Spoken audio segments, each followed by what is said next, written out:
alegria, irmãos, estarmos aqui animados, amém? Nosso Deus. Eu queria começar compartilhando um ato de coragem que eu tive que ter quando eu tinha mais ou menos uns 20 e poucos anos de idade, amém?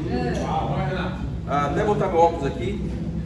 Porque quando nós somos mais jovens, o que nós queremos muitas vezes é mostrar coragem para as pessoas mais velhas, para conquistar algum tipo de respeito.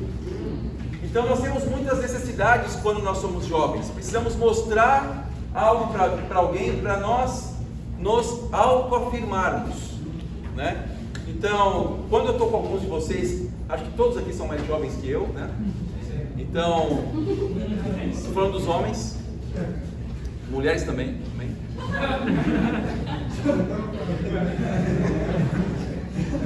É que eu não queria expor minha esposa, que é um pouquinho só mais velha que eu. Mas nós queremos mostrar alguma coisa. Então, quando eu estou com alguns de vocês, eu sinto muita necessidade disso, de alguns aqui, de querer provar algo para dizer que é capaz de fazer alguma coisa. Eu vou dizer que isso tem um lado negativo, obviamente, mas também tem um lado positivo, de querer fazer alguma coisa. À medida que você vai ficando mais velho, você já não tem mais tanta necessidade assim, de mostrar e provar as coisas, de querer a atenção das pessoas. Nós começamos já a nos acostumarmos e por conta disso não temos mais tanta necessidade assim. Então, quando eu tinha lá meus 20 e poucos anos, eu queria fazer alguma coisa radical, mas eu nunca consegui fazer alguma coisa radical antes de ser discípulo. Depois que eu me tornei um discípulo, tínhamos algumas atividades com um grupo das pessoas que trabalhavam para a igreja naquela época, que eram integrais, e algumas dessas atividades eram loucas, não? Como pular de paraquedas, e outra atividade foi escalar a pedra do Pão de Açúcar, não o Aurca, mas aquela pedra que precisa de corda e tudo. Então um grupo de pessoas, de discípulos, escalaram aquela pedra. E uma outra atividade da qual eu me incluí foi pular de bungee jump. E eu lembro quando eu fui com os discípulos lá, eu estava tremendo de medo, né? Mas quando eu vi meu discipulador pulando lá de cima, eu falei assim, agora eu tenho que ir. Não tem jeito, agora eu preciso. Foi então que eu vi isso uma oportunidade de provar, não, para a humanidade, que eu posso fazer alguma coisa radical. Eu sei que eu fui lá em cima, colocaram os aparatos assim no meu tornozelo, né? Tinha uma corda esticada assim, daí ele fala assim, fica com a pontinha do pé para fora. Eu fiquei com a ponta do pé para fora. Quando eu encostar em você, você pula. E eu olhei assim para baixo. Tinha um colchão enorme lá embaixo, mas lá de cima era muito. Eu pensei assim, não tem como, isso não vai salvar minha vida. E o que acontece então é que você dá a impressão que você vai suicidar, né? Que você tem que pular do nada, tá? Então foi então que eu pulei e deu tudo certo, estou vivo. Mas foi uma experiência muito boa. Tanto que eu fiquei tão animado com isso que depois eu fui a pé para quem conhece São Paulo, da Estação Vergueiro até Santana, onde eu morava. É bastante, como, não sei como falar aqui no Rio de Janeiro, mas é um percurso muito grande, da Zona Sul para a Zona Norte de São Paulo, né? Então, eu estava muito empolgado, isso de madrugada, porque também tinha acabado o metrô. Então, eu tive que ir caminhando, não? Eu não sei o que foi mais perigoso para mim, pular de bungee jump ou passar pela Praça da Sé 2 horas da manhã. Mas amém, existe uma frase de Winston Churchill que diz o seguinte: o pessimista vê dificuldade em cada oportunidade. O otimista vê oportunidade em cada dificuldade, amém? E o tema da pregação de hoje é aproveite as oportunidades para Deus. Vamos começar com uma oração, amém?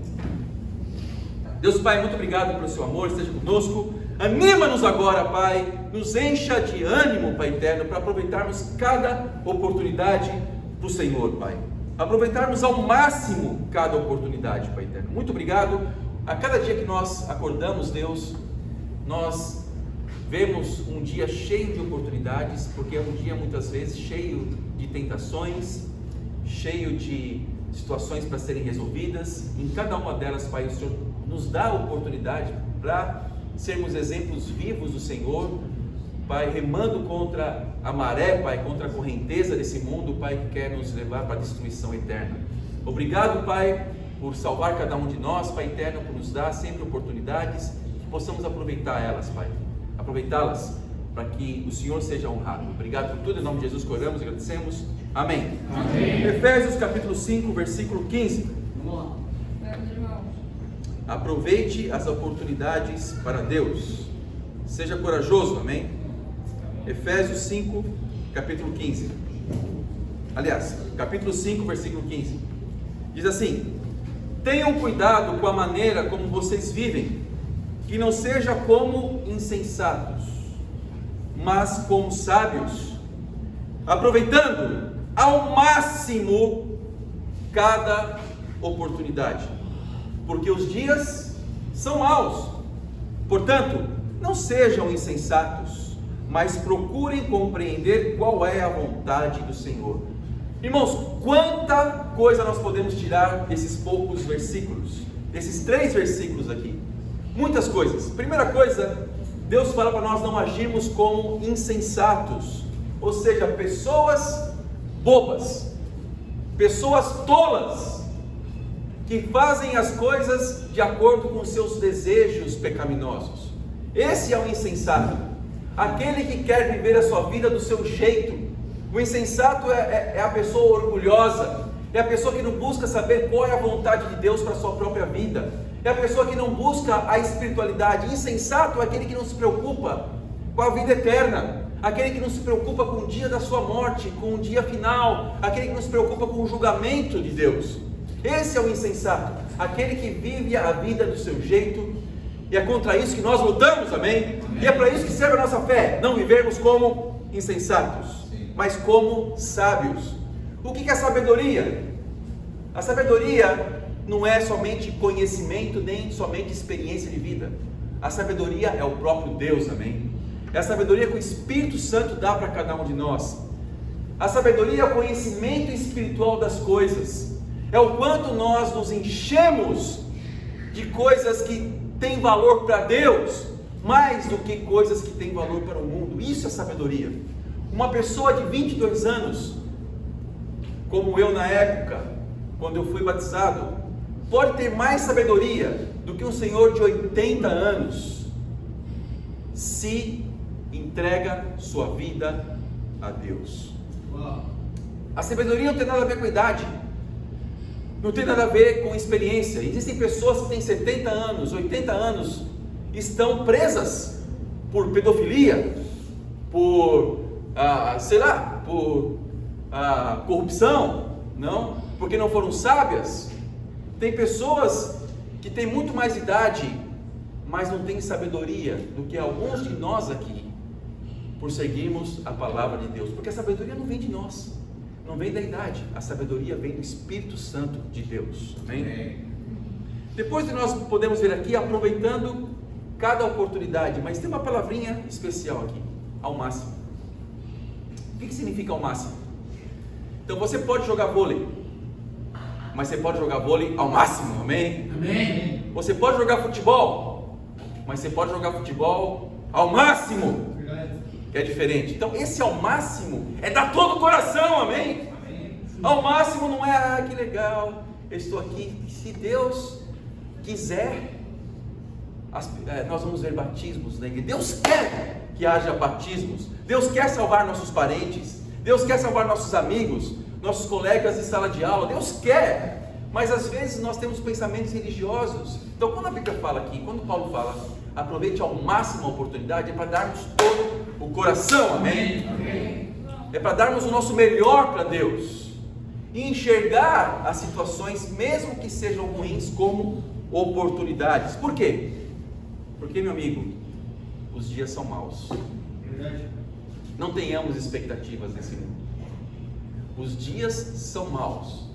Não queira de manhã acordar e pensar assim: vou levantar com o pé direito da cama, porque eu acho que o dia ser bom. o dia não vai ser bom, os dias são maus. Por quê? Porque você vai encontrar nesse mundo a impureza sexual, a imoralidade. Satanás vai começar a empurrar você para mentir, para fazer coisas que desagradam o nosso Deus. Então cada dia é uma luta. Por isso que Jesus fala: carregue diariamente cada um a sua cruz. Por que diariamente? Porque os dias são maus e precisamos nos lembrar de nos crucificarmos. Amém? Amém. Olha quanta coisa nós podemos tirar desses versículos. Então, e outra coisa interessante para mim, eu sei que podemos tirar muito mais coisas, mas eu vou falar aqui no versículo 17 no final: compreender qual é a vontade do Senhor. Isso é muito importante. O que é compreender a vontade de Deus? É abrirmos a Bíblia, olharmos para a nossa vida e tirarmos conclusões, para saber se a vontade de Deus está sendo praticada pela minha vida. Amém? Se eu estou de acordo com a vontade de Deus. Onde está a vontade de Deus? Na Bíblia. E quando abrimos a Bíblia, nós vemos preceitos, nós vemos mandamentos, mas nós vemos também exemplo de vida de pessoas que andaram de acordo com a vontade de Deus. Então nós somos cercados de exemplos, amém? Na Bíblia, no convívio com os irmãos aqui. E como é bom bater um papo no convívio, não? A poder aprender com a experiência de cada um aqui. É por isso que é muito importante nós estarmos juntos aqui, para nós aprendermos um com o outro e nos animarmos, nos encorajarmos a compreendermos a vontade de Deus, amém? Isso nos anima. Então nós não temos desculpas, irmãos. Nós não temos desculpas nenhuma. Então aproveite as oportunidades para Deus. Ponto número 1: como? Transforme a dificuldade em oportunidade. Nós vamos ver hoje a história de uma juíza, de uma mulher incrível na palavra de Deus chamada Débora, amém? E a Bíblia fala em Juízes 4, versículo 1, vamos lá. Juízes 4, versículo 1. Vamos lá. Vamos lá.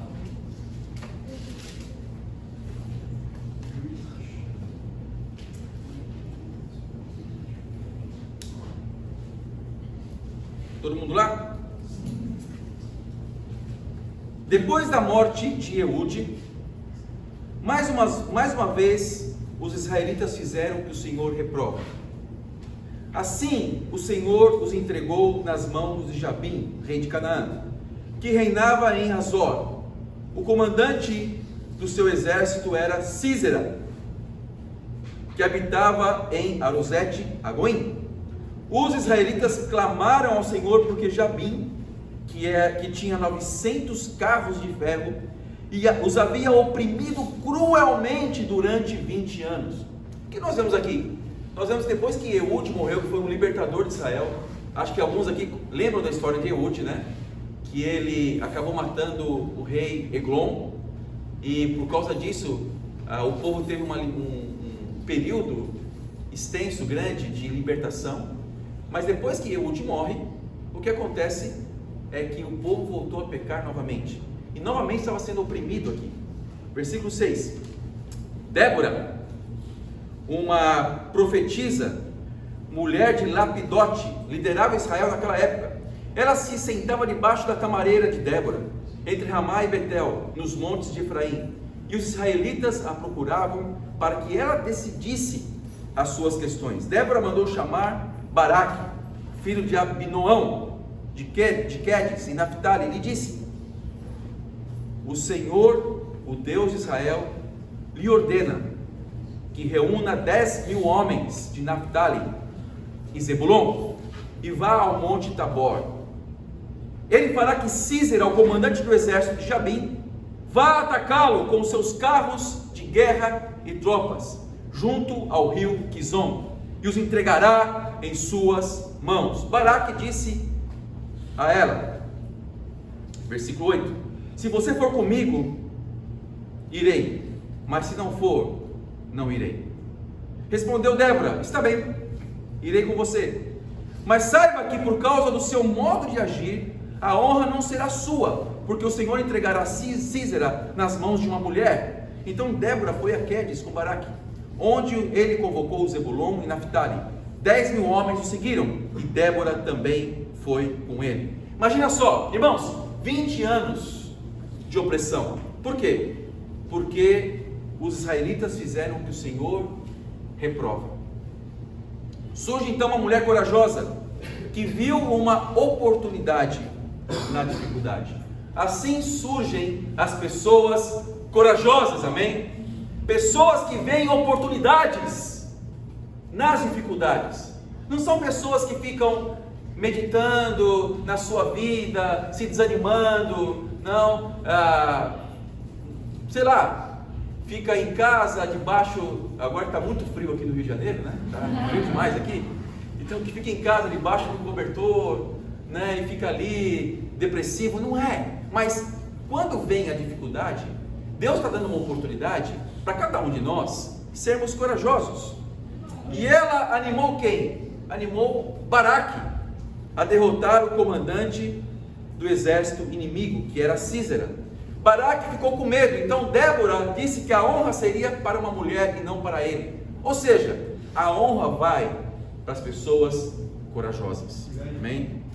Então Débora disse que a honra seria para uma mulher. Então, irmãos, Deus está permitindo que muitas coisas aconteçam na sua vida. Não é porque Deus é injusto, não é porque Deus é mau, mas é para causar temor em nossos corações e para que nós tenhamos uma atitude corajosa. Temos dificuldades diferentes aqui. Se a gente for abrir um espaço para cada um de vocês só colocar as suas próprias dificuldades, nós vamos ficar aqui, ó, não vamos sair hoje daqui, não. Temos muitas dificuldades. Porém, a sua dificuldade pode não ser a dificuldade para o seu irmão que está do seu lado. E a dificuldade do seu irmão talvez não seja a sua dificuldade, porque Deus nos dá o que nós precisamos naquele momento e de forma individual. Nós não podemos nos comparar com o outro e falar assim: sua vida é fácil, não? Olha só, se eu estivesse no seu lugar, eu teria uma outra postura, não? Eu conseguiria ser mais animado, mas porque eu tenho as minhas dificuldades. Então, queira saber o que eu estou passando e por que eu estou desanimado assim. Nem todo mundo tem uma vida legal como a do Maurício, não? Alguns pensam assim, né? Se eu tivesse a vida do Maurício, né? Minha vida seria diferente, né? Então, não. Cada um tem a sua própria dificuldade. O ponto é: quão corajoso eu sou e quão não maledicente eu sou para me revoltar contra Deus, né? Qualquer revolta que nós tenhamos com as dificuldades da vida não é uma revolta com a dificuldade, é uma revolta contra Deus, porque Deus é soberano. Deus, Ele permite que situações aconteçam e também nos dá a solução. Uma vez eu estava tendo um tempo de discipulado e o Raul disse para mim o seguinte: Renato, temos duas coisas na sua vida. Primeiro, eu quero dizer que o problema de tudo isso está acontecendo, tanto no ministério quanto na sua vida, com seus filhos, isso ele falou algum tempo atrás. O problema é você. Você é o problema. Eu falei: sim, mas a solução também é você. Amém? Amém. Então isso me animou bastante, porque eu sei que o problema está aqui, o problema sou eu preciso me arrepender dos meus pecados, mas a solução também está comigo. Amém. E qual é a solução? Me animar, amém? Para fazer a vontade de Deus acima da minha própria vontade, para fazer o que Deus quer, ainda que o mundo inteiro esteja falando o contrário, para me manter firme, fiel, porque Deus me honraria como honrou Débora, amém? Amém. Olha que interessante. E foi assim, nesse clima, que estudamos a Bíblia com Cleiton, amém? Amém. Então, Cleiton é um menino que também tem muitas dificuldades, como toda pessoa que estuda a Bíblia. Mas ele começou a tomar decisões corajosas. Ele começou a ver oportunidades de poder agradar a Deus, algo que ele nunca tinha tido antes, porque ele não, como ele falou aqui, não conhecia muito bem a Bíblia antes. Mas Deus abençoou o coração dele, por quê?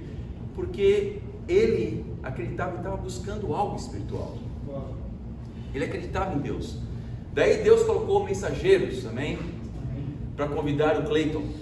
E foi o que aconteceu. Então, não sei se você viu aqui um bate-papo gigante aqui na frente, né? Acho que é uma família, não é um bate-papo, né? É bastante gente, o bate-papo do Rafael e da Cindy. Deus abençoou o bate-papo com fruto, amém? E agora está na hora de dividirmos esse bate-papo, não? Temos que começar a pensar assim, temos que dividir o bate-papo com tantas pessoas. Assim como nós fizemos com a igreja, temos o pessoal de Niterói, amém? Cadê Niterói aí? Gonçalo, Niterói, vamos lá.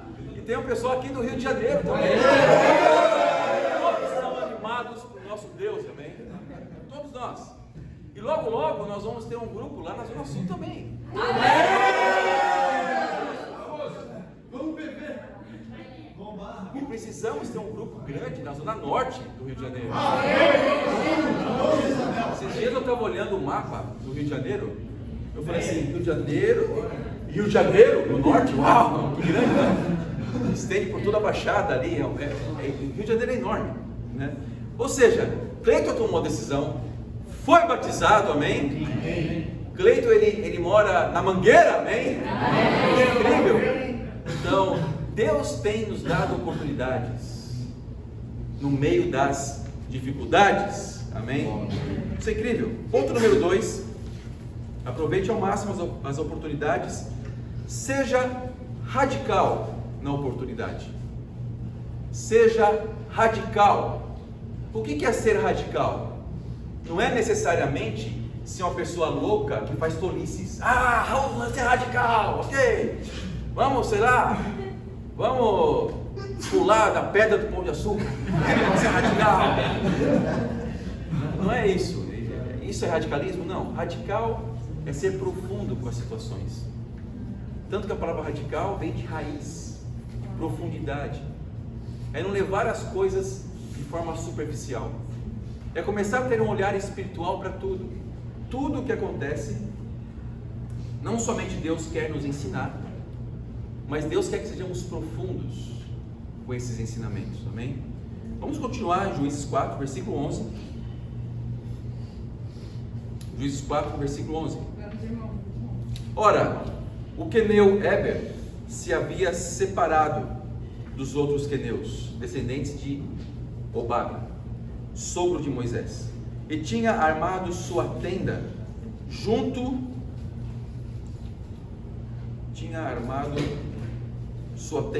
ao carvalho de Zaanim, perto de Quedes.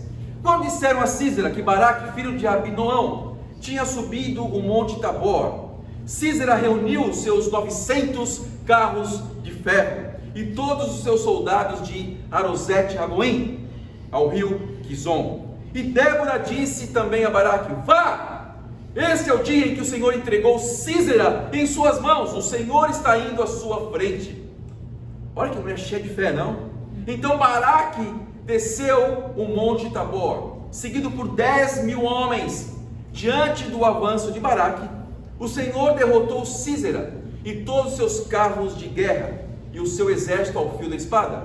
E Sísera desceu do seu carro e fugiu a pé. Baraque perseguiu os carros de guerra e o exército até Arosete-Agoim.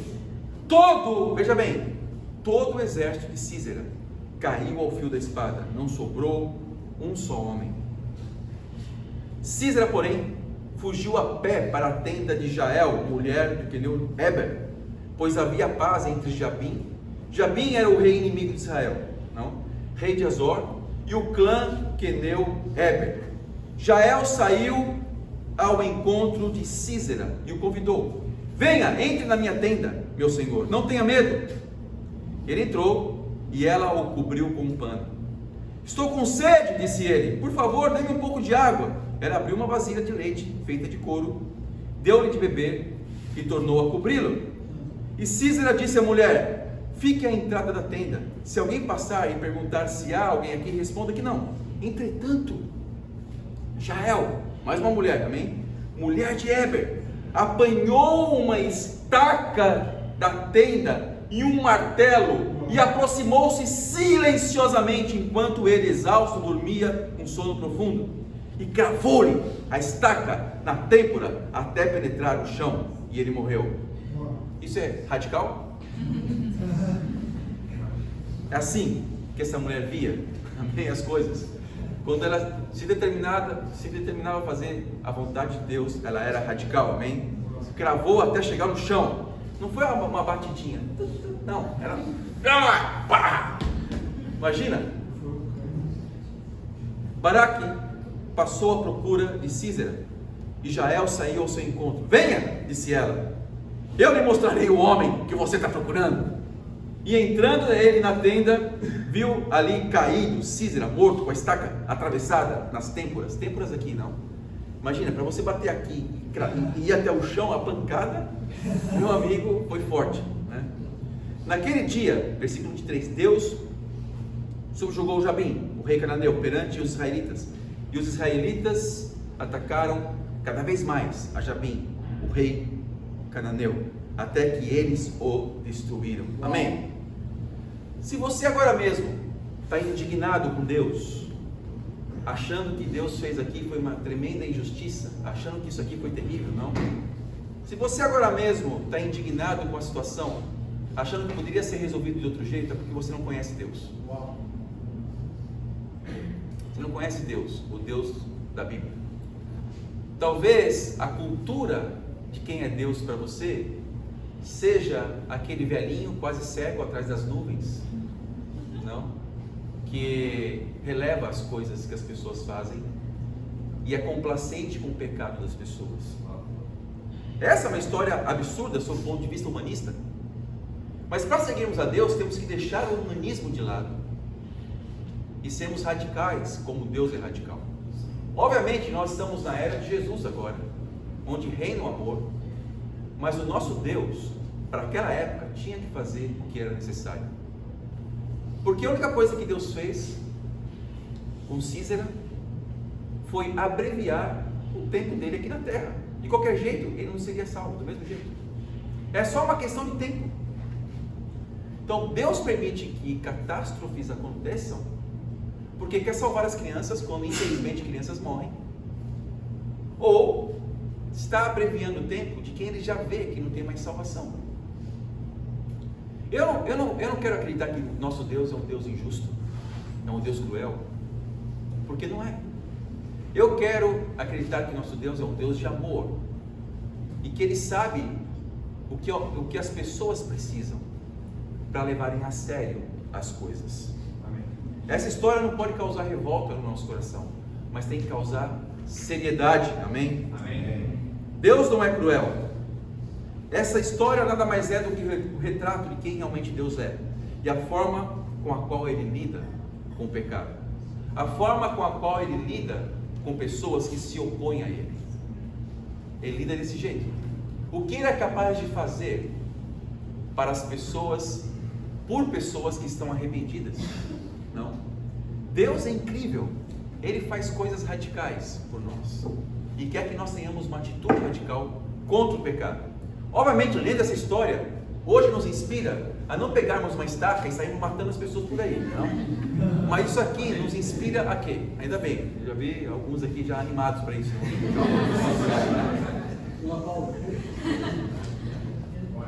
Se segura aí, gente. Mas nos mostra o quão nós precisamos ser radicais contra o pecado.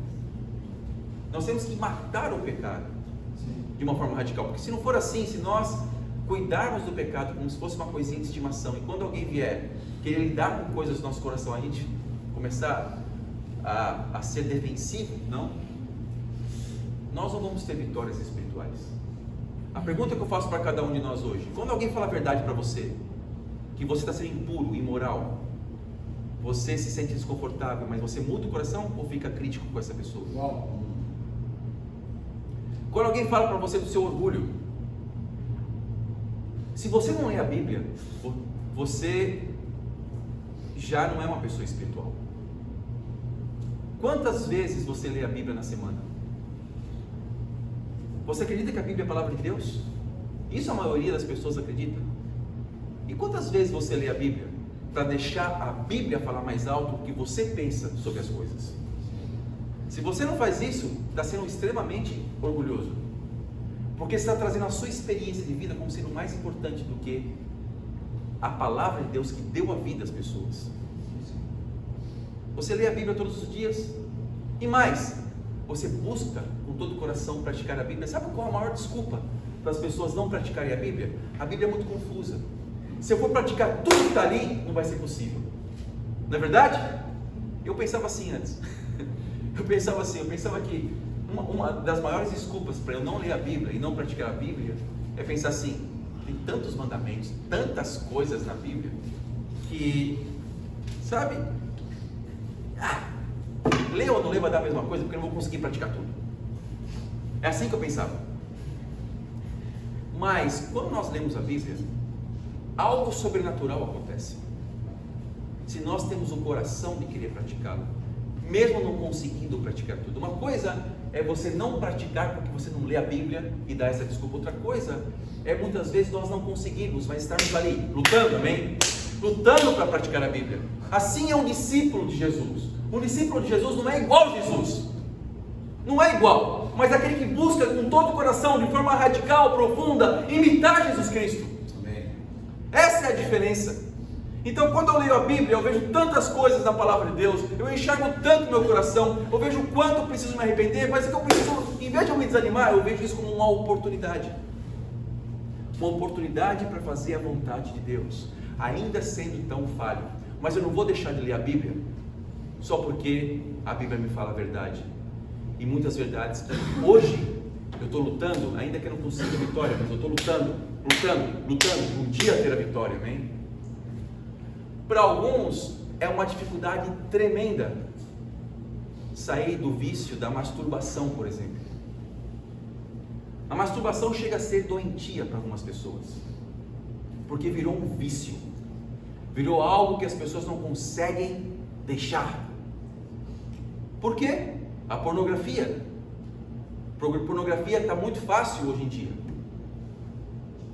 Hoje em dia basta carregar um celular para poder se entregar à pornografia. É muito fácil, mas as pessoas dão a desculpa: eu não consigo, é muito difícil. Por quê? Porque não acreditam no poder de Deus. Quando você lê a Bíblia, não tomam decisões de se arrepender. É possível, amém? É possível vencer o orgulho, é possível vencer o egoísmo, é possível vencer qualquer pecado, quando nós nos entregamos a Deus e deixamos o Espírito de Deus agir poderosamente em nossas vidas. Irmãos, eu quero animar cada um de nós a entendermos coisas espirituais. Pessoas não leem a Bíblia e por isso criam uma imagem de Deus distorcida. Leia a palavra de Deus, tome as decisões, amém? Amém. Eu vejo que alguns nos visitam hoje aqui. Deus é muito bom. E entenda, nós não somos aqui um grupo que simplesmente vem aqui somente aos domingos e faz um culto legal. O nosso culto é todos os dias para Deus. A leitura da Bíblia não é somente aos domingos e saímos daqui com uma boa reflexão. Não, é todos os dias, são todos os dias que nós lemos a Bíblia. Nós não somos pessoas religiosas que relevam as coisas, mas nós importamos sim uns com os outros. Nós somos contra alguns jargões desse mundo. Por exemplo, em briga de marido e mulher não se mete a colher. Nós metemos a colher, nós metemos a concha, não. Por quê? Porque a Bíblia é assim. Não seja uma pessoa intrometida. Religião não se discute, discutimos sim, amém? Amém. Aonde está escrito isso na Bíblia? Que nós não devemos ajudar as pessoas que estão em dificuldade? Aonde está escrito na Bíblia que nós não temos que ser profundos uns com os outros aqui? O mundo cria mecanismo de defesa para pessoas que não querem se arrepender. Mas nós criamos, aliás, Deus cria mecanismos de purificação para aqueles que se arrependem, amém? Então nós estamos aqui porque somos uma família verdadeira. Nós intrometemos sim um na vida do outro, mas não é para intrometer, para fofocar por aí. Ah, você viu? Olha só, viu, Caio? Ele está bonito no culto hoje.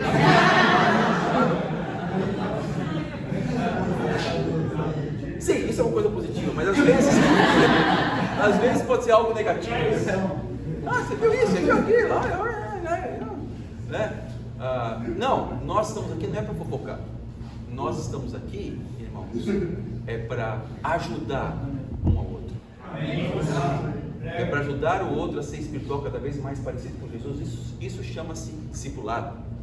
Quando nós ajudamos profundamente uns aos outros, amém? Então é isso, irmãos, eu queria animar cada um de nós aqui a estarmos sempre preparados para fazermos a vontade de Deus acima de tudo. Tome então 2 decisões, desafios. Número 1, para você que nos visita hoje e quer estudar a Bíblia, vá até o fim dos estudos bíblicos. Permita que a Bíblia fale mais alto em seu coração do que as suas emoções e as suas tradições, aquilo que você aprendeu ao longo da vida. Nós temos uma Bíblia que tem muito mais tradição do que qualquer um de nós aqui, que tem uma experiência muito maior do que qualquer um de nós, uma experiência milenar. Então, o que é a minha experiência de vida com 52 anos perto da Bíblia, com milhares de anos? Zero. Então, eu preciso ir para a palavra de Deus. Então, você que nos visita, estude a Bíblia, amém? Amém. Não deixe passar batido o que Deus está falando para você hoje. E para você que é um discípulo de Jesus, que está discipulando alguém, que já foi batizado, discipule o coração da pessoa mais do que a atitude. Seja profundo, veja, se importe, sabe? Fale de situações que incomodem, porque é isso que nos faz agradarmos a Deus e a sermos discípulos verdadeiros, imitadores de Jesus Cristo. Quando nós nos importamos e tocamos em assuntos que muitas vezes nós não queremos que sejam tocados. Amém? Então tenha um discipulado profundo. Depois, no capítulo 5, nós vemos o cântico de Débora. Amém? E fala assim, só mais um versículo, versículo 31, diz assim, 5:31: assim pereçam todos os teus inimigos, ó Senhor, mas os que te amam sejam como o sol. Amém? Por que o sol? É uma luz que ofusca o mundo hipersensível por causa do pecado. As pessoas estão se tornando hipersensíveis, né? Então, o sol ofusca, amém? O sol ofusca aqueles que, ai meu Deus, está acontecendo isso, ai, não tem o que falar de mim, não. O sol ofusca, amém? O sol queima a hipersensibilidade de pessoas que não querem se arrepender. Continuando, sejam como o sol, quando se levanta na sua força. E a terra teve paz durante 40 anos. Eu quero animar cada um de nós. A paz verdadeira vem da verdade, e não vem das nossas experiências de vida somente, mas sim da verdade de Deus. E a Deus sejam dadas as glórias.